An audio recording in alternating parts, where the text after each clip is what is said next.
সাবেক ফুটবলার বাদল রায় আর নেই।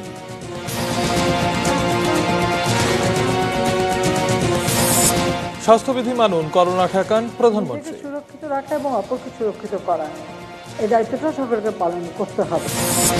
18 দিনের রিমান্ডে চোরাচালানি মনির।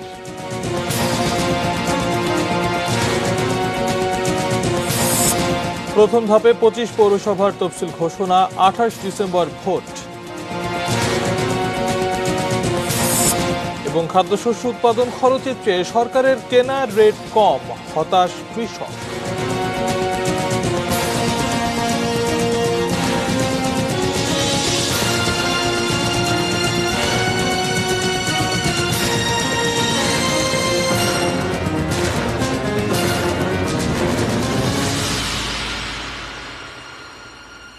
দেখছেন এটিএন নিউজ আওয়ারে আপনাদেরকে আমন্ত্রণ জানাচ্ছি। আমি শাইখুল মাশাইখ। সংবাদ শিরোনাম শুনছিলেন। VSL angle channel HB VSL Bikrampur steel limited. শুরুতে একটি শোক সংবাদ। জাতীয় দলের সাবেক ফুটবলার ও বাংলাদেশ ফুটবল ফেডারেশনের সহ সভাপতি বাদল রায় আর নেই। দীর্ঘদিন ধরে তিনি কিডনি সমস্যায় অসুস্থ ছিলেন। কিছুদিন আগে লিভার ক্যান্সার ধরা পড়ে তার বয়স হয়েছিল 65 বছর। বাদল রায়ের মৃত্যুতে শোক জানিয়েছেন প্রধানমন্ত্রী শেখ হাসিনা। আজ সন্ধ্যায় বাংলাদেশ মেডিকেল কলেজে শেষ নিঃশ্বাস ত্যাগ করেন দেশের তারকা ফুটবলার বাদল রায়। গত 13 আগস্ট করোনা ভাইরাসে আক্রান্ত হয়েছিলেন তিনি চিকিৎসকের পরামর্শে বাসায় থেকেই চিকিৎসা গ্রহণ করে করোনা মুক্ত হন। এরপর 5 নভেম্বর হঠাৎ কিডনিতে সমস্যা দেখা দিলে তাকে আবারও হাসপাতালের ICUতে ভর্তি করা হয়। 2017 সালে মস্তিষ্কে রক্তক্ষরণ হলে বাদল রায়ের জীবন সংকটাপন্ন হয়ে পড়ে। প্রধানমন্ত্রী শেখ হাসিনা তাঁকে সিঙ্গাপুর পাঠিয়েছিলেন। সেখানে দীর্ঘদিন চিকিৎসা নিয়ে তিনি সুস্থ হয়ে দেশে ফেরেন। 1977 সালে মোহামেডানের হয়ে ঢাকার মাঠে তার অভিষেক হয়। বর্ণাঢ্য ফুটবল ক্যারিয়ারে বাদল রায় মোহামেডানের জার্সিতে খেলেছেন 12 বছর। লাল সবুজ জার্সি গায়ে জাতীয় দলের প্রতিনিধিত্ব করেছেন 5 বছর। ক্রীড়াঙ্গনে তিনি মোহামেডানের বাদল রায় হিসেবেই পরিচিত।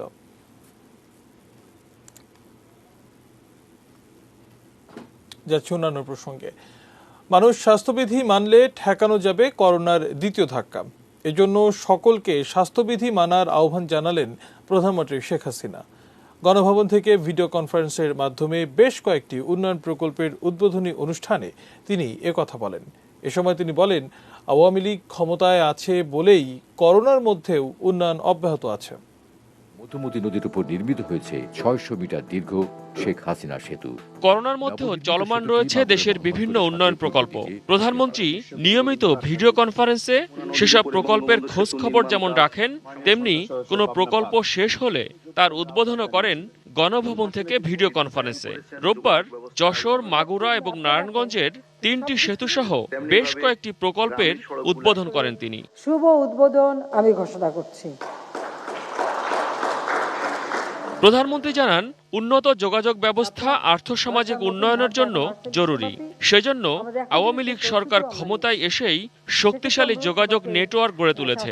পদ্মা সেতু সহ অন্য সব কাজও নির্ধারিত সময়ে শেষ হবে বলেও জানান তিনি। যোগাযোগটা আরো উন্নত হবে। তার ফলে আপনি কৃষি পণ্য বলেন, মৎস্য বলেন, অন্য যে কোনো পণ্য বাজারজাত করা এবং সেগুলি মানুষের জীবন জীবিকা সহজ হয়ে যাওয়া, সেটা সহজ হবে। এই ধরনের একটা অস্বাভাবিক পরিস্থিতির মধ্যেও আমাদের যে উন্নয়ন কাজগুলি চলছে, সেজন্য এর সাথে সংশ্লিষ্ট সকলকে আমি আমার আন্তরিক ধন্যবাদ জানাই। করোনার দ্বিতীয় ধাক্কা প্রসঙ্গ তুলে ধরে প্রধানমন্ত্রী বলেন, শুরুতে কোনো ধরনের অভিজ্ঞতা না থাকলেও এখন যথেষ্ট প্রস্তুতি আছে। তবে সবাইকে স্বাস্থ্যবিধি মানার আহ্বান জানান তিনি। আরেকটা নতুন ধাক্কা এখন আসছে বিশ্বব্যাপী, আমাদের এখন থেকে সেই প্রস্তুতিও আমরা নিচ্ছি।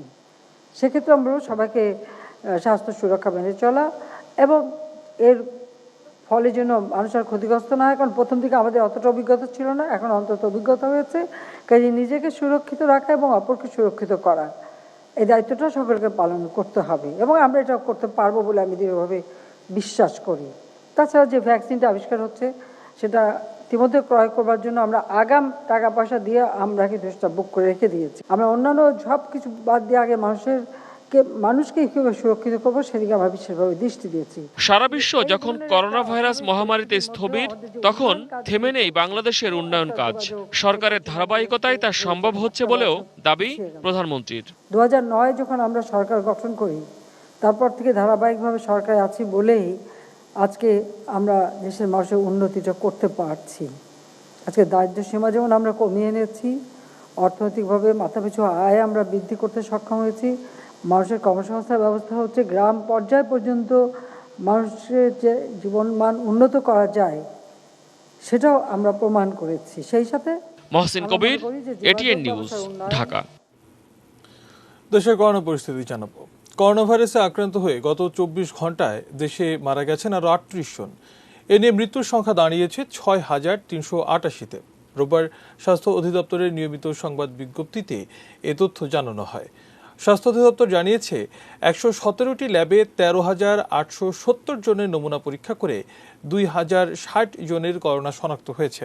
এ নিয়ে মোট শনাক্ত রোগীর সংখ্যা 4,47,341। স্বাস্থ্য অধিদপ্তরের হিসাবে গত 24 ঘন্টায় সুস্থ হয়েছেন আরও 2,073 জন। মোট সুস্থ হয়েছেন 3,62,428 জন করোনা রোগী।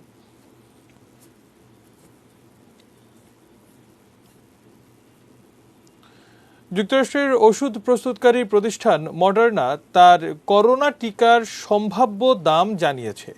প্রতি ডোজ টিকার দাম হতে পারে $25 থেকে $37।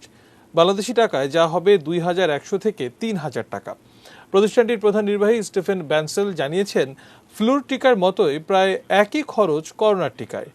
এই খরচ $10 থেকে $50 মতো। ইউরোপীয় ইউনিয়নের এক কর্মকর্তা জানিয়েছেন, প্রতি ডোজ $25 কম মূল্যে লাখ লাখ করোনার টিকা পেতে মডার্নার সঙ্গে একটি চুক্তিতে যেতে চায় ইউরোপীয় কমিশন। তবে এ বিষয়ে এখনই কিছু জানায়নি মডার্না। কয়েকদিন আগে মডার্না দাবি করে তাদের টিকা 94.5% কার্যকর ও নিরাপদ। আরেক মার্কিন কোম্পানি ফাইজারও দাবি করেছে তাদের টিকা 95% কার্যকর। এরই মধ্যে অনুমোদনের জন্য আবেদনও করেছে তারা।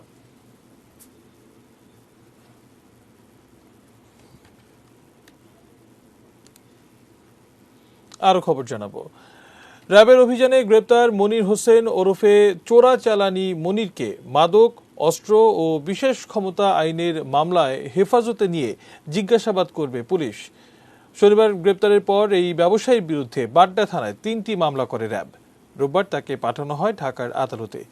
পুলিশের আবেদনে 3 মামলায় মনিরকে মোট 18 দিন হেফাজতে রেখে জিজ্ঞাসাবাদের আদেশ দেন ঢাকার মুখ্য মহানগর হাকিম আদালতের 2 বিচারক। আমিনুল ইসলামের রিপোর্ট দেখুন। শুরুটা ছিল কাপড়ের দোকানের সেলসম্যান হিসেবে, তারপর কখনো কর ফাঁকি দিয়ে লাগেজ বহন, কখনো বা স্বর্ণের চোরা কারবার। এভাবেই মাফিয়া হয়ে ওঠেন ভূমিদস্যু মনির হোসেন ওরফে গোল্ডেন মনির। প্রায় 11 ঘন্টার অভিযান শেষে রাজধানীর মেরুল বাড্ডা থেকে শুক্রবার তাকে গ্রেপ্তার করে র্যাব। রোববার সকালে র্যাব বাদী হয়ে মনিরের বিরুদ্ধে মাদকদ্রব্য নিয়ন্ত্রণ আইন, অস্ত্র ও বিশেষ ক্ষমতা আইনে 3টি মামলা দায়ের করে।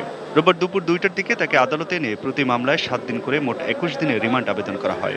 অস্ত্র ও বিশেষ ক্ষমতা আইনের 2 মামলায় তার 7 দিন করে 14 দিনের রিমান্ড মঞ্জুর করেন ঢাকার মেট্রোপলিটন ম্যাজিস্ট্রেট আদালতের বিচারক আবু বকর সিদ্দিক এবং মাদকদ্রব্য নিয়ন্ত্রণ আইনে 4 দিনের রিমান্ড মঞ্জুর করেন বিচারক মাসুদুর রহমান। অস্ত্র ও বিশেষ ক্ষমতা আইনের 2 মামলায় 7 দিন করে যে রিমান্ড মঞ্জুর করা হয়েছে তা একই সঙ্গে কার্যকর হবে। সে হিসেবে 3 মামলায় আসামিকে মোট 11 দিন রিমান্ডে থাকতে হবে। 3টি মামলা হয়েছে, যেটা বললাম, অস্ত্র মামলা, মাদকের মামলা এবং স্পেশাল পাওয়ার একটা মামলা। আজকে প্রতিটি মামলায় 7 দিন করে রিমান্ড চাওয়া হয়েছিল। তো অস্ত্র মামলা এবং স্পেশাল পাওয়ার একটা মামলায় ওখানে 7 দিন করে চাওয়া হয়েছিল, এখানে আদালত 7 দিন করে মঞ্জুর করেছে। এবং যে মাদকের মামলা যেটা, সেই মাদকের মামলায় সেখানে 7 দিন চাওয়া হয়েছিল, সেখানে আদালত 4 দিন মঞ্জুর করেছে। আদালতে রিমান্ড বাতিল চেয়ে মনিরের আইনজীবী বলেন, বিশেষ ক্ষমতা আইনের কোনো উপাদান নেই এই মামলায়। যেহেতু মৌখিকভাবে বলেছেন, আমরা লিখিত আদেশ পাওয়ার পরে সেটাকে আইনগতভাবে পরীক্ষা করে ক্লায়েন্টের ইনস্ট্রাকশন অনুযায়ী সিদ্ধান্ত নেব যে উচ্চ আদালতে যাব কিনা। Aminul Islam, ATN news, Dhaka. প্রথম ধাপে 25 পৌরসভায় নির্বাচনের তফসিল ঘোষণা করেছে নির্বাচন কমিশন। এসব পৌরসভায় আগামী 28 ডিসেম্বর ভোট হবে। রোববার সন্ধ্যায় এক ব্রিফিংয়ে নির্বাচন কমিশনের সিনিয়র সচিব মোহাম্মদ আলমগীর জানান, তফসিল অনুযায়ী মনোনয়ন দাখিলের শেষ তারিখ 1 ডিসেম্বর, মনোনয়ন বাছাই ৩ ডিসেম্বর, প্রার্থিতা প্রত্যাহার ১০ ডিসেম্বর এবং ভোট গ্রহণ হবে ২৮ ডিসেম্বরে। সব কেন্দ্রেই ইভিএম এর মাধ্যমে ভোট গ্রহণ করা হবে বলেও জানান তিনি। তফসিল অনুযায়ী প্রথম ধাপের ২৫টি পৌরসভার মধ্যে রয়েছে পঞ্চগড়, কুড়িগ্রাম, চুয়াডাঙ্গা, মানিকগঞ্জ জেলার সদর পৌরসভা, ঠাকুরগাঁও জেলার পীরগঞ্জ, দিনাজপুরের ফুলবাড়ী, রংপুরের বদরগঞ্জ, রাজশাহী জেলার পুঠিয়া ও কাটাখালী, সিরাজগঞ্জের শাহজাদপুর, পাবনার চাটমোহর, কুষ্টিয়া জেলার খোকসা, খুলনা জেলার চালনা, বরগুনার বেতাগী, পটুয়াখালীর কুয়াকাটা, বরিশাল জেলার উজিরপুর ও বাকেরগঞ্জ, ময়মনসিংহের গফরগাঁও, নেত্রকোনার মদন পৌরসভা, ঢাকা জেলার ধামরাই, গাজীপুরের শ্রীপুর, সুনামগঞ্জের দিরাই, মৌলভীবাজারের বড়লেখা, হবিগঞ্জের শায়েস্তাগঞ্জ ও চট্টগ্রাম জেলার সীতাকুণ্ড পৌরসভা।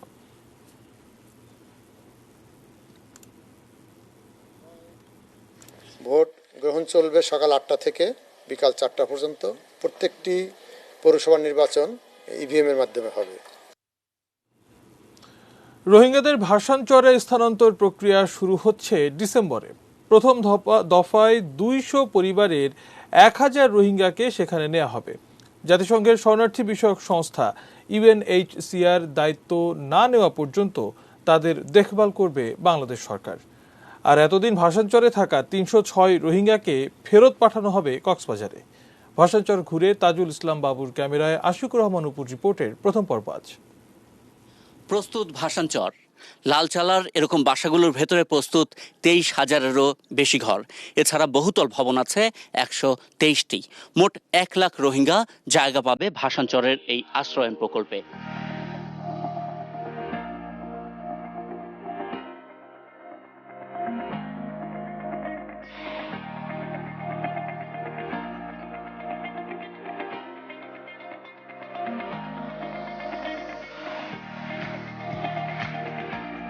কক্সবাজারে থাকা রোহিঙ্গাদের যারা স্বেচ্ছায় যেতে রাজি, এরকম ২০০ পরিবারকে প্রথম ধাপে নেওয়া হবে ভাসানচরে, যাদের পরিবারের সদস্য সংখ্যা সব মিলে প্রায় ১,০০০। রোহিঙ্গাদের কক্সবাজার থেকে সরাসরি সমুদ্রপথে না এনে সড়ক পথে চট্টগ্রামে এনে ভাসানচরে নেওয়া হবে নৌবাহিনীর একই রকম ৪টি জাহাজে করে। সরাসরি আনাটাকে আমরা ডিসকারেজ করছি এই জন্য, কারণ এখান থেকে অনেক লম্বা সময় ছোট ছোট বাচ্চা ছেলে মেয়েদেরকে নিয়ে আসা সমুদ্রপথে ওদের একটা মানসিক একটা দুশ্চিন্তার মধ্যে থাকবে। এবং সবচেয়ে বেস্ট ওয়েতে আমরা যেটা মনে করি, যেটা বাই রোড তারা যদি চট্টগ্রামে অবস্থান করে এবং চট্টগ্রাম থেকে আপনারা যেভাবে আসছেন ম্যাক্সিমাম ২ থেকে ২.৫ ঘন্টা সময়ের মধ্যে আমরা ভাসানচরে চলে আসবে।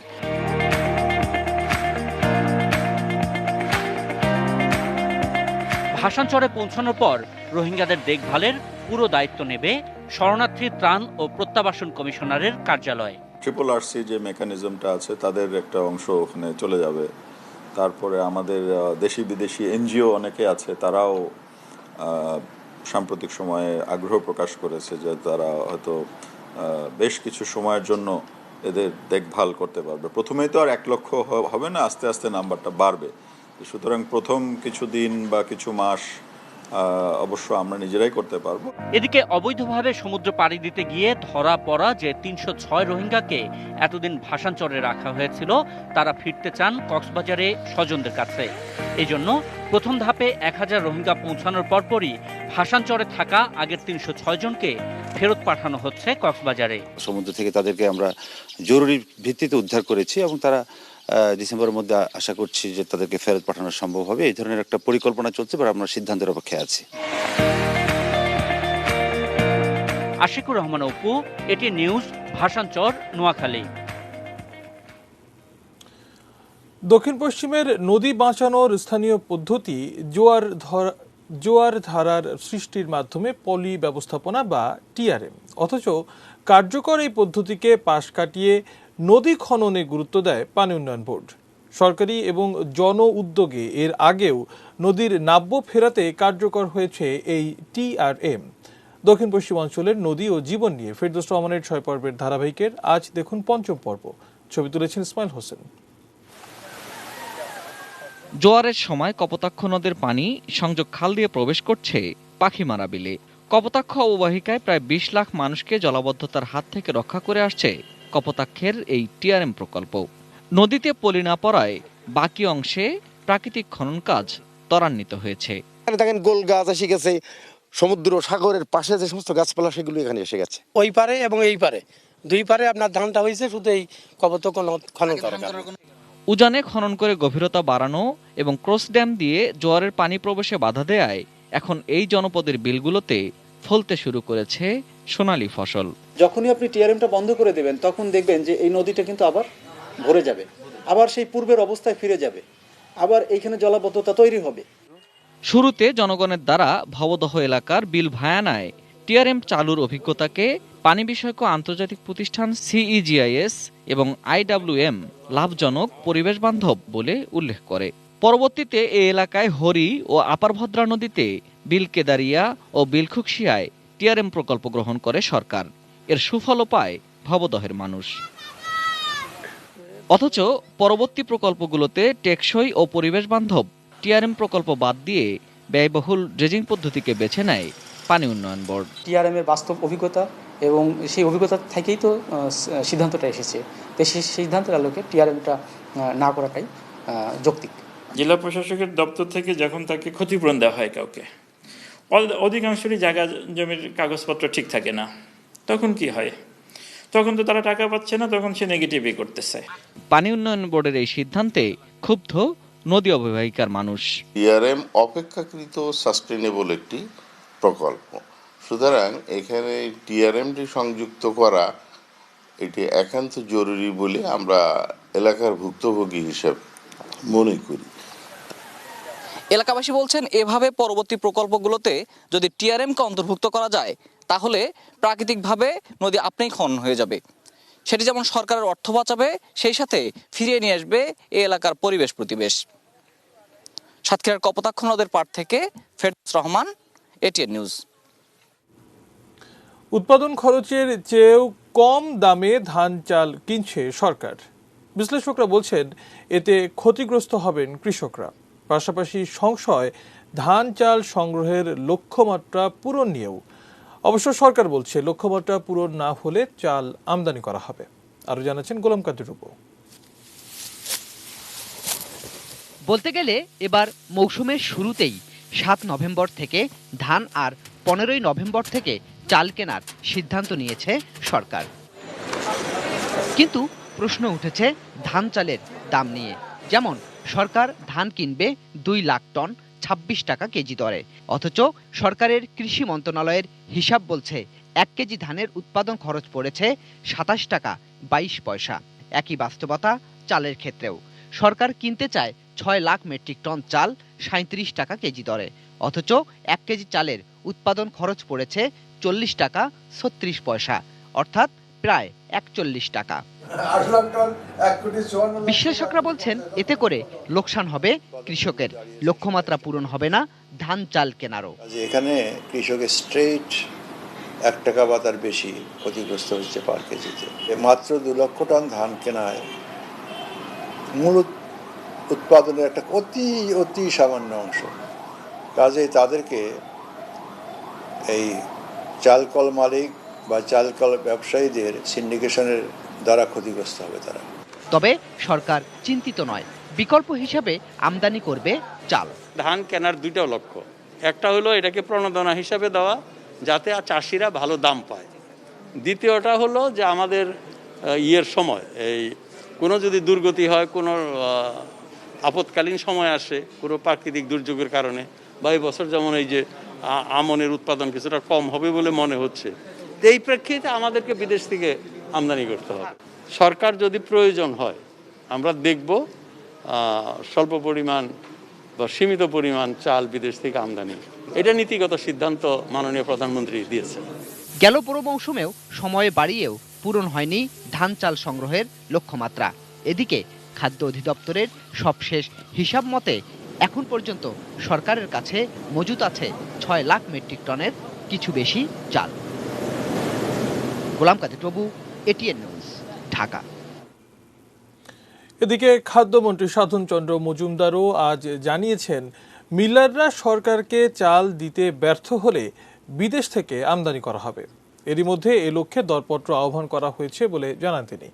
সকালে নওগাঁয় সাপাহারে আমন ধান সংগ্রহের উদ্বোধনী অনুষ্ঠানে তিনি আরও বলেন, মিলাররা আমদানির সুযোগ পাবেন না, কেবল সরকার নিজেই প্রয়োজন মাফিক চাল আমদানি করবে।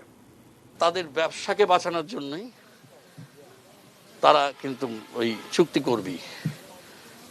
করবে এবং চাউলও দিবে।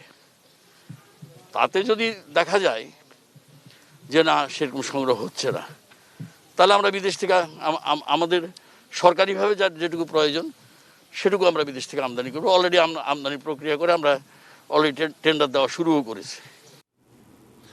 মুক্তিযুদ্ধের চেতনা এত বছরেও বাস্তবায়িত হয়নি মন্তব্য করে বিএনপির স্থায়ী কমিটির সদস্য ডক্টর খন্দকার মোশাররফ হোসেন বলেছেন, স্বাধীনতার সুবর্ণ জয়ন্তীতে সেই চেতনার বাস্তবায়নই তাদের মূল চাওয়া। সকালে গুলশানে বিএনপি চেয়ারপারসনের কার্যালয় থেকে ভার্চুয়াল সংবাদ সম্মেলনে এ কথা বলেন তিনি। মুক্তিযুদ্ধের চেতনা ছিল এটা যে আমরা যার কথা বলতে পারবো এবং শোনার জন্য ধৈর্য থাকতে হবে, এই স্বাধীনতা আজকে নাই। মুক্তিযুদ্ধের চেতনা বা আমাদের ব্যক্তিগত যে চিন্তা চেতনা প্রত্যাশা পূরণ হয়নি এবং 50 বছর পূর্তিতে আমাদের মূল থিম থাকবে যে আমরা আবার বাংলাদেশকে সেই বাংলাদেশের মূল চেতনায় ফিরে নিয়ে যেতে চাই, সেই চেতনাকে বাংলাদেশে প্রতিষ্ঠা করতে চাই। এদিকে তথ্যমন্ত্রী ডক্টর হাসান মাহমুদ অভিযোগ করেছেন, দেশে গণতন্ত্র আছে এবং বিএনপি তা নস্যাৎ করার অপচেষ্টা চালাচ্ছে। গাড়িতে অগ্নিসংযোগকারীদের মদতদাতাদেরও বিচার চায় জনগণ। রোববার সচিবালয়ে এসব কথা বলেন তিনি। এখন জনগণের দাবি হচ্ছে যারা এইভাবে বাসে আগুন দিয়েছে, পেট্রোল বোমাও নিক্ষেপ করেছে, তারা যেমন অপরাধী, তাদের নিয়ে এই ঘটনা নিয়ে যারা মিথ্যাচার করে তাদেরকে আড়াল করার, এই অপরাধীদেরকে রক্ষা করার অপচেষ্টা চালিয়েছেন, তারাও সমভাবে অপরাধী। তাদের বিরুদ্ধে ব্যবস্থা নেওয়া হচ্ছে জনগণের দাবি। করোনা ভাইরাস থেকে মুক্তি পেতে সচেতনতার বিকল্প নেই বলে মন্তব্য করেছেন তথ্য প্রতিমন্ত্রী ডক্টর মুরাদ হাসান। রাজধানীর কারওয়ান বাজার এলাকায় মাস্ক বিতরণের আগে আয়োজিত সংক্ষিপ্ত আলোচনায় তিনি একথা বলেন। নো মাস্ক নো সার্ভিস কর্মসূচির অংশ হিসেবে সম্প্রতি বাংলাদেশের পক্ষ থেকে এই কর্মসূচি পালন করা হয়। রোববার দুপুরে অনুষ্ঠানে প্রতিমন্ত্রী আরও বলেন, দেশে করোনার দ্বিতীয় ঢেউয়ের আশঙ্কা রয়েছে, আর তা প্রতিরোধের জনসচেতনতামূলক প্রচারে গণমাধ্যমকে ভূমিকা রাখতে হবে। আর মাস্ক পরে পরিবার ও দেশকে নিরাপদ রাখার আহ্বান জানান সম্প্রতি বাংলাদেশের সদস্য সচিব ডক্টর মামুন আল মাহতাব স্বপ্নিল।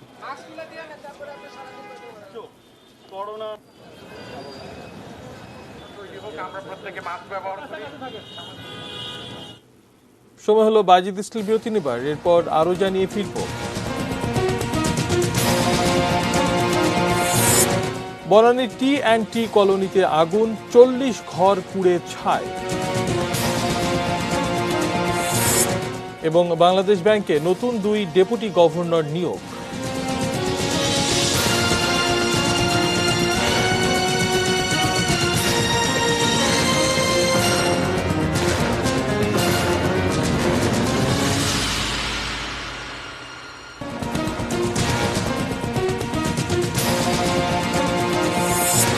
সাবেক ফুটবলার বাদল রায় আর নেই।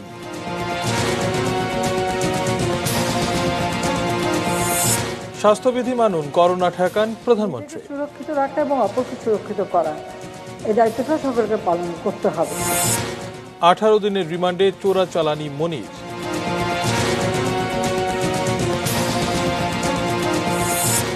প্রথম ধাপে 25 পৌরসভার তফসিল ঘোষণা, 28 ডিসেম্বর ভোট।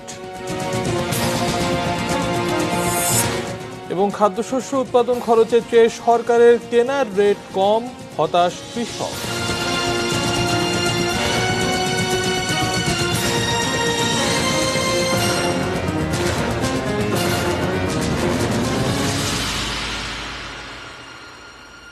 বিরতির পর আবারও আমন্ত্রণ জানাচ্ছি নিউজ আওয়ারে। ধন্যবাদ আমাদের সঙ্গে থাকার জন্য। সংবাদ শিরোনাম দেখে নিচ্ছিলাম আরও একবার।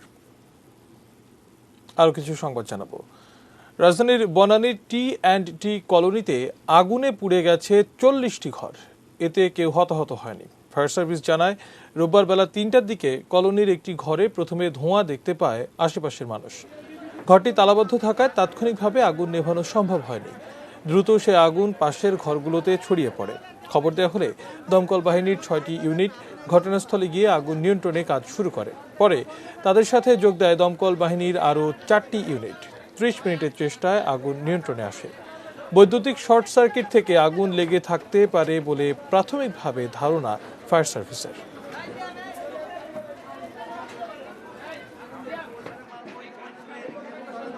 সংবাদটা পাওয়ার সাথে সাথে আমাদের Baridhara fire station, Tejgaon fire station এবং কুর্মিটোলা ফায়ার স্টেশন, এই 3টা ফায়ার স্টেশন সাথে সাথে 10টা ইউনিট এই ঘটনাস্থলের উদ্দেশ্যে চলে আসে এবং এসে তারা খুব দ্রুততার সাথে আপনার এই আগুনটা নির্বাপন করে। যে 3টা 25 মিনিটের মধ্যে আমরা আগুনটা নিয়ন্ত্রণ করে ফেলি এবং এখন পর্যন্ত আমরা কোনো হতাহতের সংবাদ পাই নাই, কোনো মিসিংও এখন পর্যন্ত আমাদের নাই। বাংলাদেশ ব্যাংকের ডেপুটি গভর্নর হিসেবে নিয়োগ পেয়েছেন প্রতিষ্ঠানটির নির্বাহী পরিচালক কাজী সাইদুর রহমান ও রাজশাহী কৃষি উন্নয়ন ব্যাংকের ব্যবস্থাপনা পরিচালক AKM সাজিদুর রহমান খান। রোববার অর্থ মন্ত্রণালয়ের আর্থিক প্রতিষ্ঠান বিভাগের এক প্রজ্ঞাপনে তাদের চুক্তিভিত্তিক নিয়োগের কথা জানানো হয়। ৬২ বছর বয়স পর্যন্ত তারা ডেপুটি গভর্নরের দায়িত্বে থাকতে পারবেন।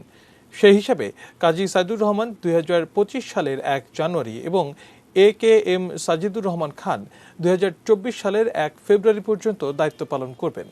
বর্তমানে বাংলাদেশ ব্যাংকে 2 জন ডেপুটি গভর্নর রয়েছেন। এই 2 জনকে নিয়ে বাংলাদেশ ব্যাংকে এখন ডেপুটি গভর্নর হলেন 4 জন। এদের মধ্যে ডেপুটি গভর্নর SM মনিরুজ্জামান ডিসেম্বরে মেয়াদ পূর্ণ করবেন। শুধু আইন করে দেশে ধর্ষণ রোধ সম্ভব নয়, ধর্ষণ প্রতিরোধে প্রয়োজন গোটা সমাজ ব্যবস্থার পরিবর্তন, বলেছেন বিশিষ্ট শিক্ষাবিদ ইমেরিটাস অধ্যাপক ডক্টর সিরাজুল ইসলাম চৌধুরী। সকালে FDC-তে ডিবেট ফর ডেমোক্রেসির আয়োজনে ধর্ষণ প্রতিরোধে রাজনৈতিক সদিচ্ছা শিরোনামে ছায়া সংসদ বিতর্ক প্রতিযোগিতায় প্রধান অতিথির বক্তব্যে তিনি বলেন, নারীর ক্ষমতায়ন হলেও সমাজে অর্থনৈতিকভাবে নারীরা এখনও পুরুষের মতো স্বাবলম্বী নয়, ফলে বাড়ছে বৈষম্য। ধর্ষণ প্রতিরোধে দরকার সামাজিক ও রাজনৈতিক আন্দোলন গড়ে তোলা। পাশাপাশি বিচারহীনতার সংস্কৃতি থেকে বেরিয়ে আসার কথা বলেন ডক্টর সিরাজুল ইসলাম চৌধুরী। প্রতিযোগিতা শেষে বিজয়ী দল সরকারি দল ইউনিভার্সিটি অব সাউথ এশিয়ার বিতার্কিকদের হাতে ক্রেস্ট ও সনদপত্র তুলে দেন অনুষ্ঠানের প্রধান অতিথি ও ডিবেট ফর ডেমোক্রেসির চেয়ারম্যান হাসান আহমেদ চৌধুরী কিরণ। কতটা দৃশ্যমানভাবে নির্ভর করছে জনমতের উপর। আসল বৈষম্যটা হচ্ছে অর্থনীতি, সেই বৈষম্যই নানান ক্ষেত্রে প্রতিফলিত হচ্ছে এবং সেই বৈষম্য এই ধর্ষণের ক্ষেত্রে প্রতিফলিত হচ্ছে। যে ডাক্তারি পরীক্ষার নামে যে মেয়েকে আবারও সেরকম একটা অবহেলা করা হয়, মেয়েকে আবারও যে ধর্ষণের মতন একটা বড় রকম বিষয়ের মুখোমুখি হতে হয়, সেই জায়গাগুলো থেকে আমাদেরকে বেরিয়ে আসতে হবে। ফরেন্সিক রিপোর্টগুলো দ্রুত সময়ের মধ্যে দিতে হবে।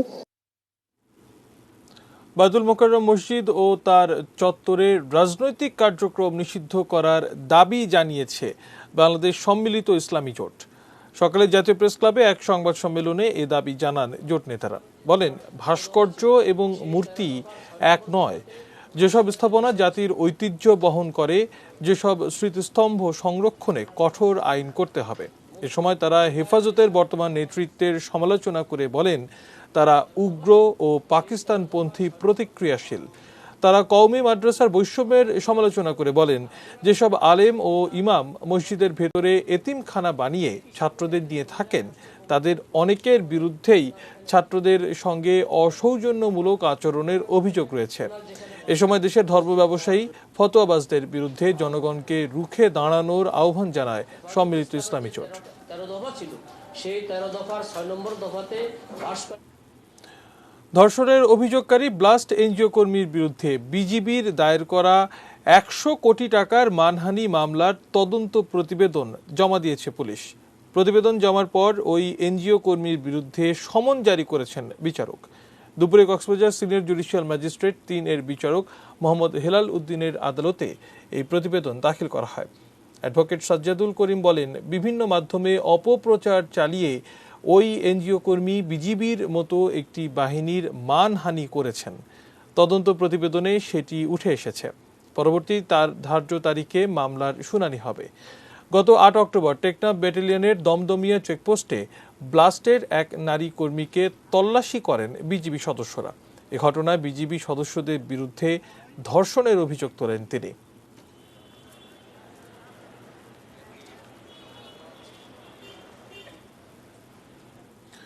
বগুড়ায় বাসের চাপায় প্রাণ গেল 3 অটোরিকশা আরোহীর। আহত হয়েছেন আরও 3 জন।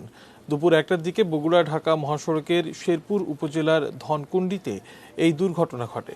পুলিশ ও ফায়ার সার্ভিসের কর্মীরা জানিয়েছেন, ব্যাটারি চালিত একটি অটোরিকশা চান্দাকোনার দিকে যাচ্ছিল। ধনকুন্ডি এলাকায় ঢাকাগামী একটি বাস পিছন থেকে তাকে চাপা দেয়। এতে অটোরিকশাটি দুমড়ে মুচড়ে যায় এবং 3 যাত্রী ঘটনাস্থলেই মারা যান। দুর্ঘটনার পরপরই বাসটি পালিয়ে যায়। খবর পেয়ে শেরপুর থানা পুলিশ ও ফায়ার সার্ভিসের কর্মীরা ঘটনাস্থল থেকে হতাহতদের উদ্ধার করেন। আহত 3 জনকে বগুড়া শহীদ জিয়াউর রহমান মেডিকেল কলেজ হাসপাতালে ভর্তি করা হয়েছে।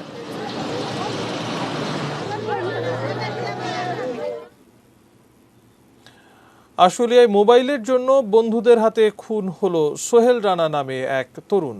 হত্যার 12 দিন পর জঙ্গল থেকে তার অর্ধগলিত মৃতদেহ উদ্ধার করা হয়। সজীব আহমেদ নামে একজনকে গ্রেপ্তার হলেও আরেক খুনি এখনো পলাতক।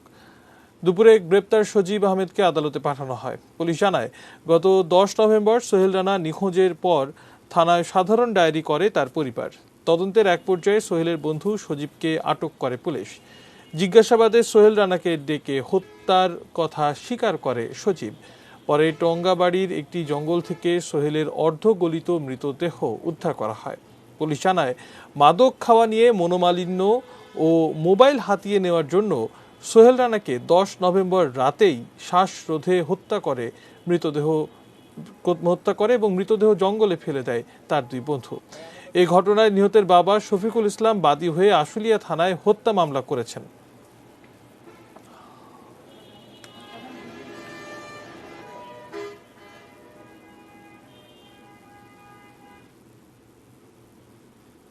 এবারে সোশ্যাল ইসলামী ব্যাংক লিমিটেড বাণিজ্য সংবাদ।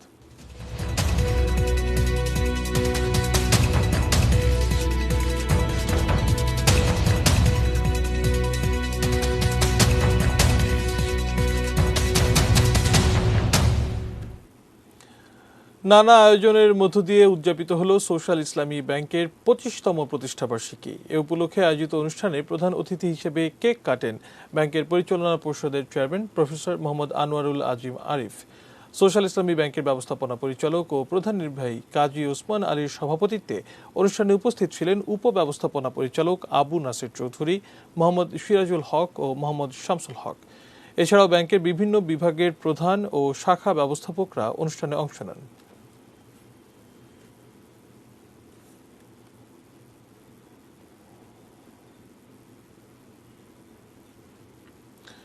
প্রতি বছরের মতো এবারও বুনিয়ান নিট ফ্যাশনসের পক্ষ থেকে শ্রমিক ও দুস্থ মানুষদের মাঝে কম্বল এবং খাবার বিতরণ করা হয়েছে। শনিবার প্রতিষ্ঠানের কাশিমপুর ও লতিফপুর কারখানায় এই কম্বল বিতরণ করা হয়। আগামী দিনেও এই কার্যক্রম অব্যাহত থাকবে বলে প্রত্যাশার কথা জানান বুনিয়ান নিট ফ্যাশনসের ব্যবস্থাপনা পরিচালক আব্দুল গনি মিয়া। এ সময় প্রতিষ্ঠানটির নির্বাহী পরিচালক মোহাম্মদ মনিরুজ্জামান এবং কর্মকর্তা কর্মচারীরা উপস্থিত ছিলেন।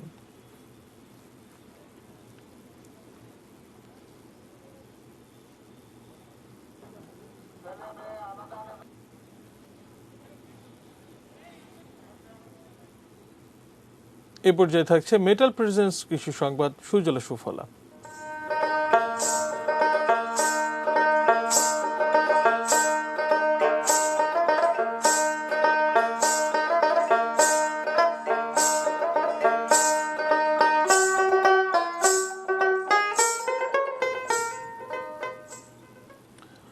আগাম জাতের মূল কাটা পেঁয়াজের পরিচর্যায় ব্যস্ত সময় পার করছেন কুষ্টিয়ার চাষিরা।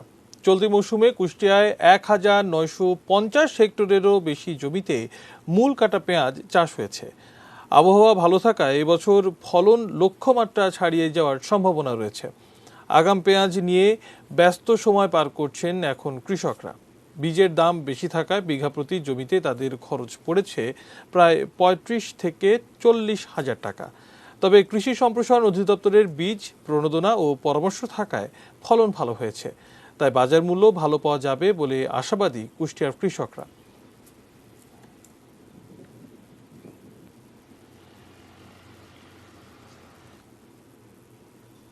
সময় হলো আরো একবার বাজিত স্টিল বিরতি নেবার। অন্যান্য খবরের সাথে আরো জানিয়ে ফিরব। ফিলিস্তিনের গাজায় আবারও ইসরায়েলের রকেট হামলা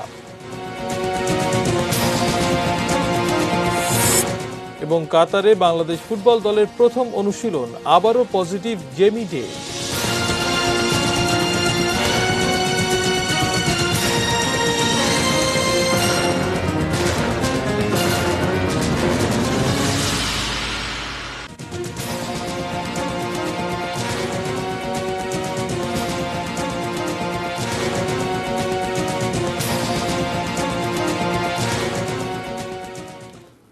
বিরতির পর আবারও আমন্ত্রণ জানাচ্ছি নিউজ আওয়ারে। ধন্যবাদ আমাদের সঙ্গে থাকার জন্য। আরও কিছু সংবাদ জানাবো। নড়াইল কালিয়া সড়কের ভবানীপুর মাধ্যমিক স্কুলের সামনে শতবর্ষী গাছ কেটে ফেলার প্রতিবাদে বাংলাদেশ পরিবেশ আন্দোলন বাপা নড়াইল জেলা শাখা ও ভবানীপুর এলাকাবাসী মানববন্ধন করেছেন। সকালে মানববন্ধন কর্মসূচি থেকে বক্তারা বলেন, প্রাকৃতিক দুর্যোগ থেকে রক্ষার জন্য যখন বৃক্ষরোপণ প্রয়োজন, তখন অপরিকল্পিতভাবে নড়াইল কালিয়া সড়কে গাছ কাটছে জেলা পরিষদ। অথচ এই গাছগুলো ছিল স্কুলের জায়গায়। জেলা পরিষদ কোনো রকম আলাপ আলোচনা ছাড়াই শতবর্ষী এই গাছগুলো নিলামে বিক্রি করেছে। ঐতিহ্য রক্ষায় শতবর্ষী গাছগুলো কাটা বন্ধ করতে কর্তৃপক্ষের দ্রুত হস্তক্ষেপ দাবি করেছেন বক্তারা।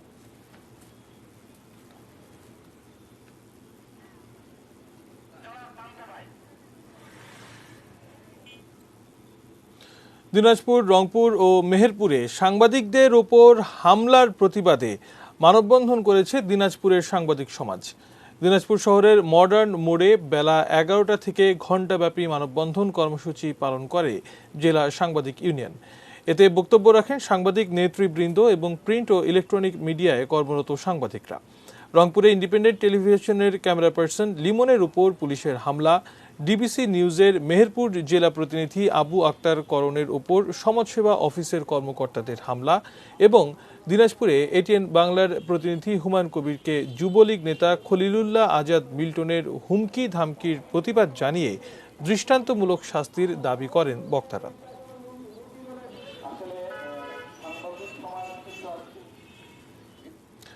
জামালপুরের মেলান্দহে ব্রহ্মপুত্র নদের বেশ কয়েকটি স্থানে ড্রেজার দিয়ে অবৈধভাবে বালি উত্তোলন করছে প্রভাবশালীরা। স্থানীয়দের অভিযোগ, অপরিকল্পিতভাবে বালি উত্তোলন করায় নদের গতিপথ পরিবর্তন হচ্ছে। এতে হুমকির মুখে পড়েছে কৃষি জমি, বসতবাড়ি, সেতু, পাকা রাস্তা, টুপকার চর পাইলিং, শ্যামপুর উচ্চ বিদ্যালয় ও প্রাথমিক বিদ্যালয় সহ কমিউনিটি ক্লিনিক।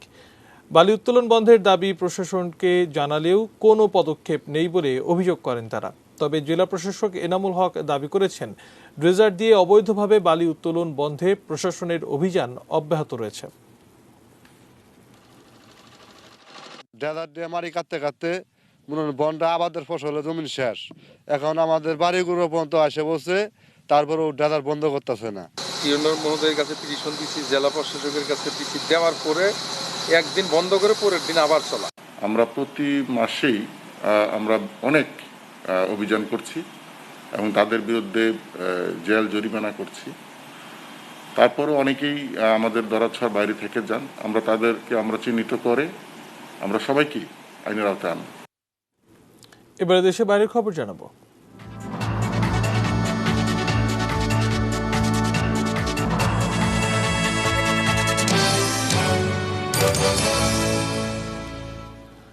গাজা উপত্যকার উত্তরাঞ্চলে আবারও জোড়া রকেট হামলা চালিয়েছে ইসরায়েল। তবে এতে কি পরিমাণ ক্ষয়ক্ষতি হয়েছে তা তাৎক্ষণিক জানা যায়নি।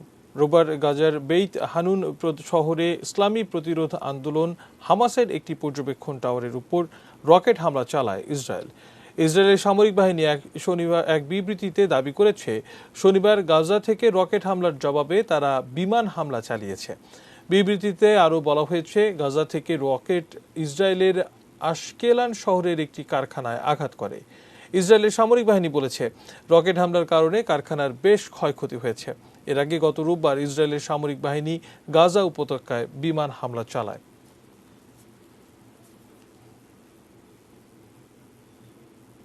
এ পর্যায়ে থাকছে ক্লেমন স্পোর্টস নিউজ।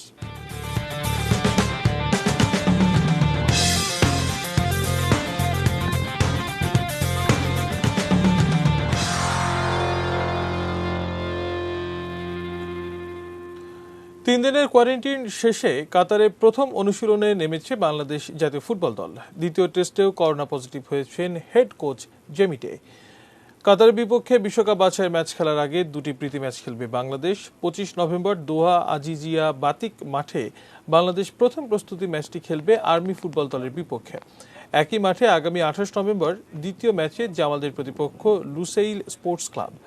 এই প্রীতি ম্যাচ দুটির আগে করোনার স্বাস্থ্য প্রোটোকল অনুসারে বাংলাদেশ ফুটবল দলের সকল সদস্যদের দ্বিতীয় ধাপের করোনা টেস্ট করানো হয়। এবারও সবার রেজাল্ট নেগেটিভ, তবে দলের ম্যানেজার আমির খান ও ফিজিও ফুয়াদ হাসান আইসোলেশনে রয়েছেন।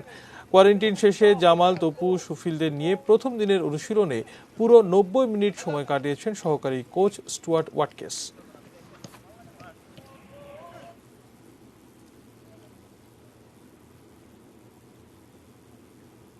এবারে এক নজরে শিরোনামগুলো জানিয়ে দিচ্ছি আরো একবার।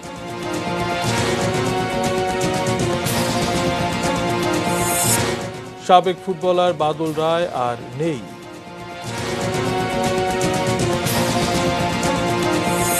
স্বাস্থ্যবিধি মানুন, করোনা ঠেকান প্রধানমন্ত্রী। সুরক্ষিত রাখা এবং অপরকে সুরক্ষিত করা, এই দায়িত্বটা সকলকে পালন করতে হবে। 18 দিনের রিমান্ডে চোরাচালানি মনির।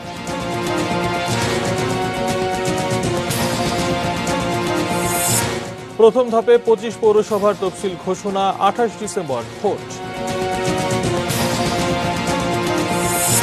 খাদ্যশস্য উৎপাদন খরচের চেয়ে সরকারের কেনার রেট কম, হতাশ কৃষক। বনানীর টি&টি কলোনিতে আগুন, 40 ঘর পুড়ে ছাই। বাংলাদেশ ব্যাংকে নতুন 2 ডেপুটি গভর্নর নিয়োগ।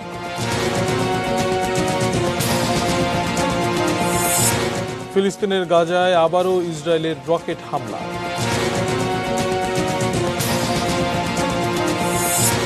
এবং কাতারে বাংলাদেশ ফুটবল দলের প্রথম অনুশীলন, আবারও পজিটিভ জেমি ডে।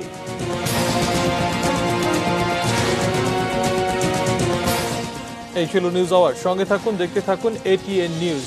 এটিএন নিউজের ব্রেকিং নিউজ আপনার মোবাইলে পেতে টাইপ করুন START+AN এবং পাঠিয়ে দিন 5959 নম্বরে। ধন্যবাদ।